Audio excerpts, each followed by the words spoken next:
오늘 우리가 개미와 배짱이 이야기를 어렸을 때 이솝 우화를 통해서 잘 알고 있습니다.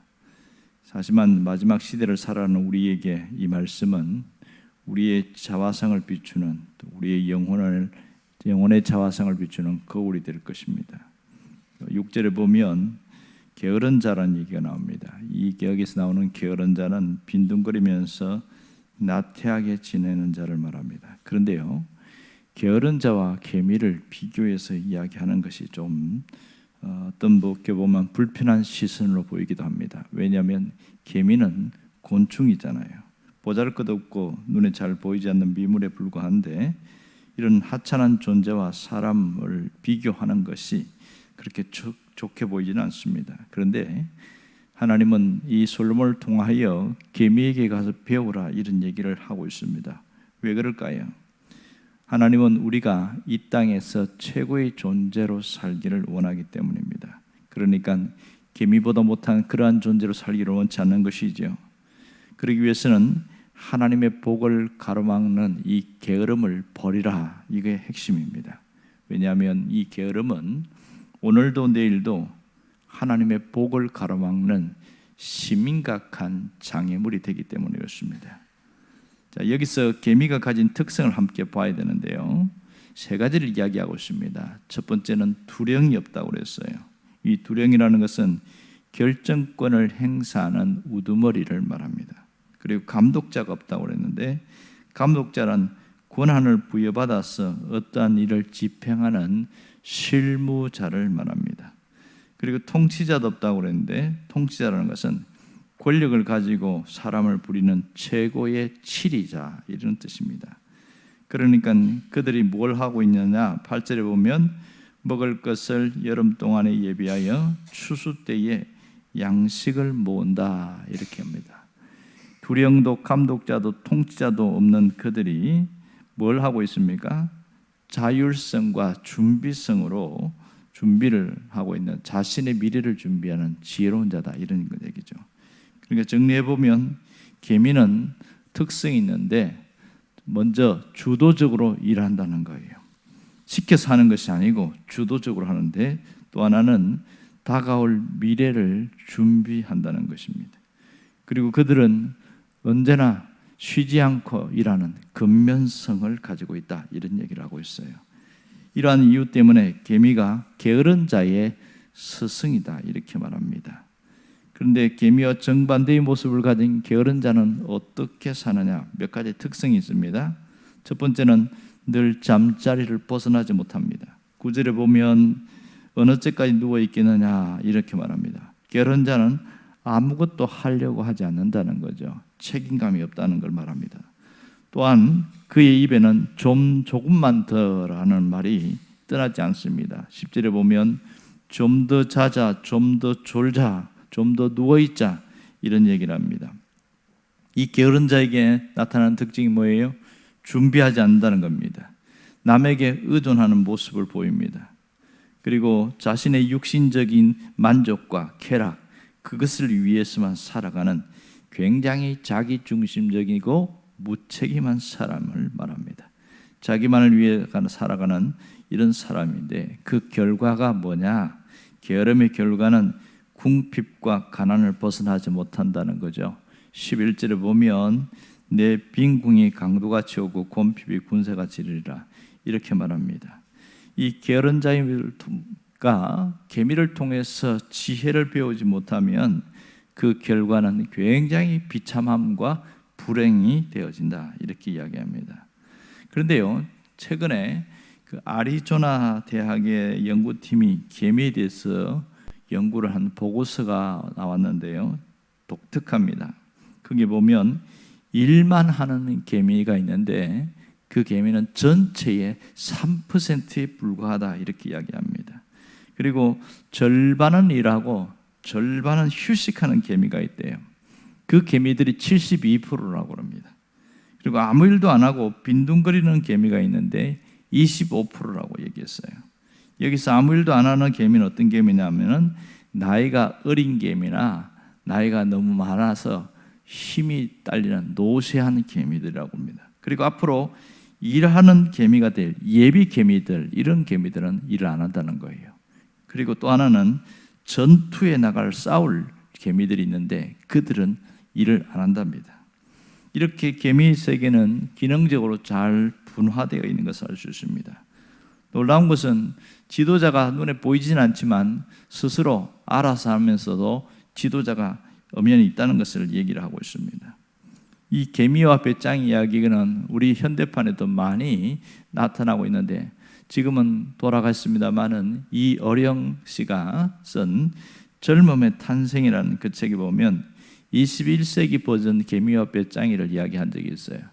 세 종류의 개미 이야기를 나오는데 첫 번째는 일본판 개미와 배짱이 이야기를 했습니다.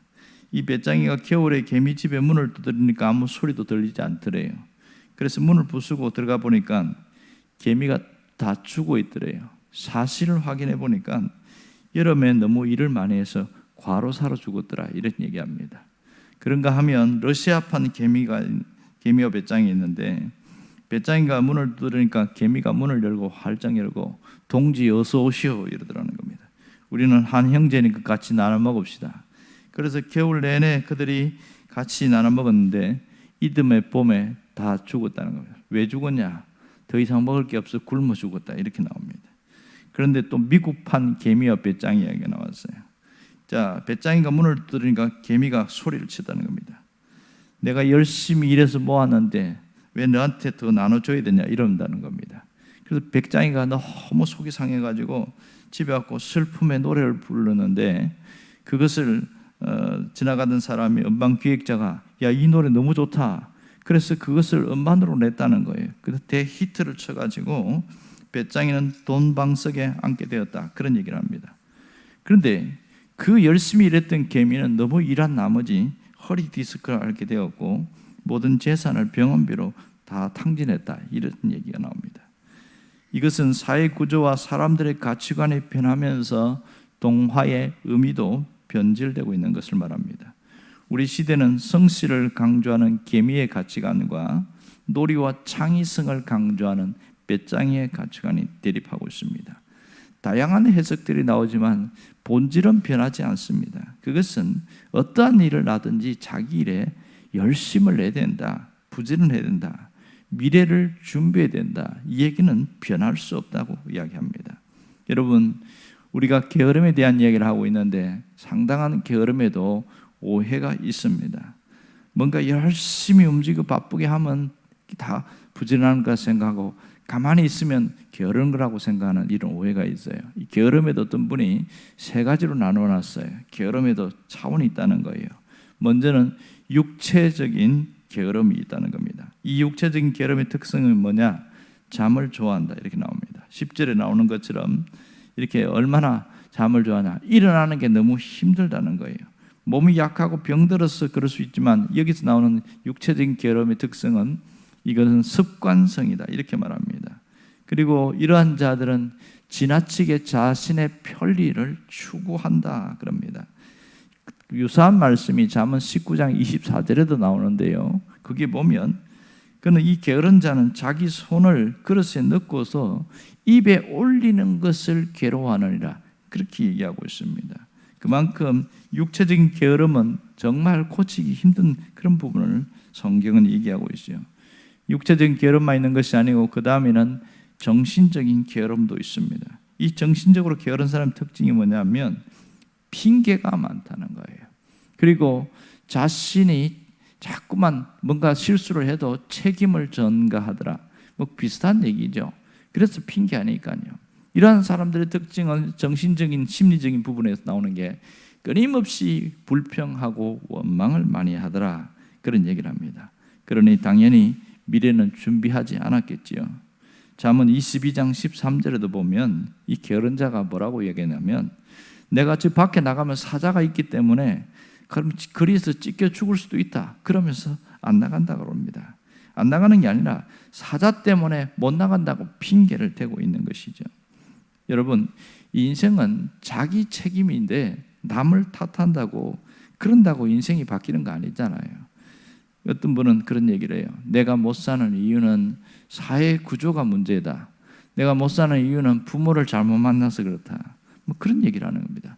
오죽하면 길을 가다가 자기가 그만 넘어졌는데 이것은 정부가 잘못해서 그렇다는 거예요. 정부가 도로 관리를 잘못했기 때문에 내가 넘어졌다. 이렇게 얘기를 한다는 겁니다. 어떤 아이는 공부를 안 하는데 왜 공부 안 하냐 그러니까 취직도 안 되는데 공부하면 뭐합니까? 미리 포기한다는 겁니다. 이게 정신적인 게으름이다 이런 얘기를 했습니다. 또 하나는 영적인 게으름인데요. 이게 가장 심각하다 이렇게 이야기합니다. 오늘 계명에 가서 지혜를 배우라 이렇게 이야기했는데 이 지혜는 영적인 영성을 말합니다. 영적인 게으름과 나태함 속에 있는 사람들이 굉장히 많다는 겁니다. 그것이 문제라고 얘기하는데 자기 문제가 문제인 줄을 모르는데 그것이 눈이 가리워져서 그렇다는 거예요. 구약에 보면 열왕기하 6장에 게하시 이야기 나오잖아요. 그 도단성에 그 아람 군대가 와서 겹겹이 에워쌌는데 이 엘리사의 종 게하시가 우리 이제 죽게 됐습니다. 모두 여기서 몰살 당할 것 같습니다. 이렇게 얘기했어요. 그럴 때에 게하시야, 너는 왜 눈앞에 있는 것만 보냐 하면서 안타까워하면서 하나님께 주여 이 게하시의 눈을 열어주세요. 이렇게 이야기합니다. 그때 영적인 눈이 확 열리는데 그 아람 군대 너머에 있는 하늘의 강력한 군대를 보게 된 거예요. 그 군대가 꽉 진을 잠궈보면서 깜짝 놀라는 거죠. 그 결과 아람 군대의 눈이 멀어져서 아무 일도 못하고 그 전쟁에 능숙한 사람들이 갑자기 앞을 못 보니까 완전 바보가 되어버리는 겁니다. 그런 사건이 나타나는데 바로 영적인 게으름은 우리의 영 안을 다 가린다는 거예요. 영의 귀를 다 가린다는 거예요. 보지도 못하고 듣지도 못하고 그렇지 영적인 맹인으로 살아가기 때문에 미래를 보거나 앞을 생각하거나 할 수가 없게 된다는 겁니다.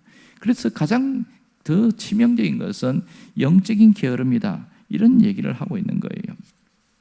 여러분 게으른 자를 성경은 악하다 이렇게 이야기합니다. 마태복음 25장에 보면 달란트 비유가 나오는데 거기에서 게으른 자를 향하여 뭐라고 표현하냐면 악한 자라고 그럽니다. 게으르고 악한 자요.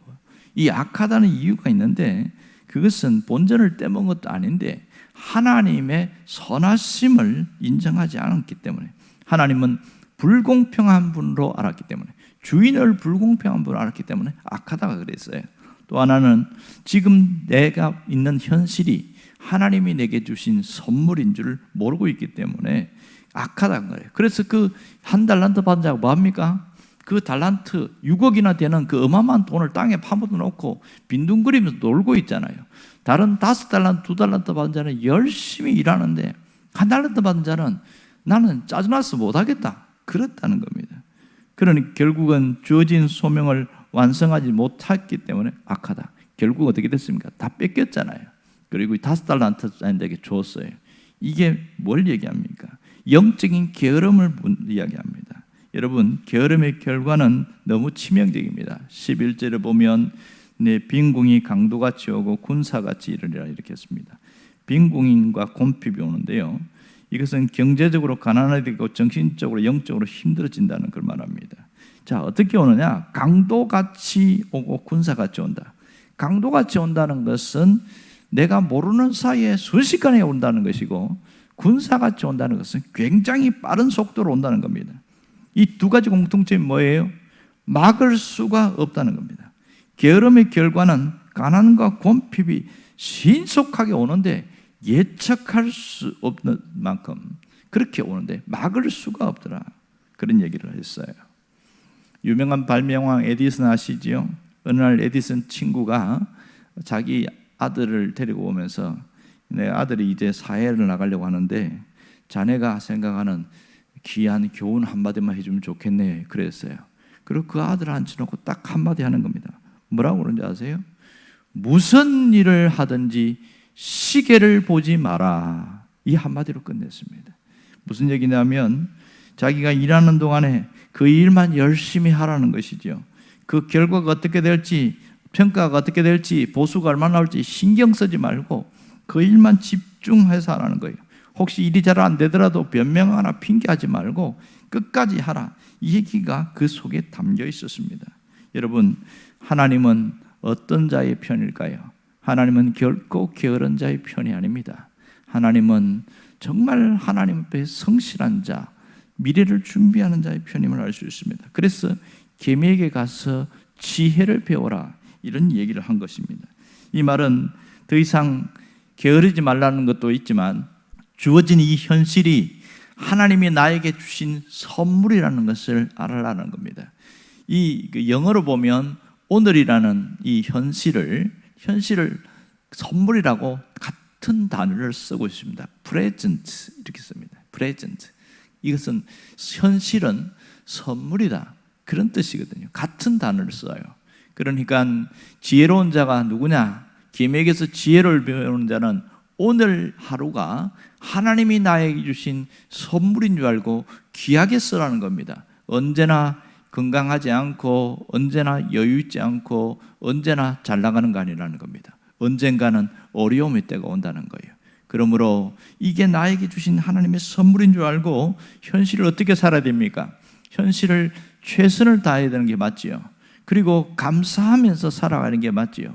그리고 남에게 악하게 하시면 안 된다는 겁니다. 이것이 우리에게 주시는 오늘 메시지입니다.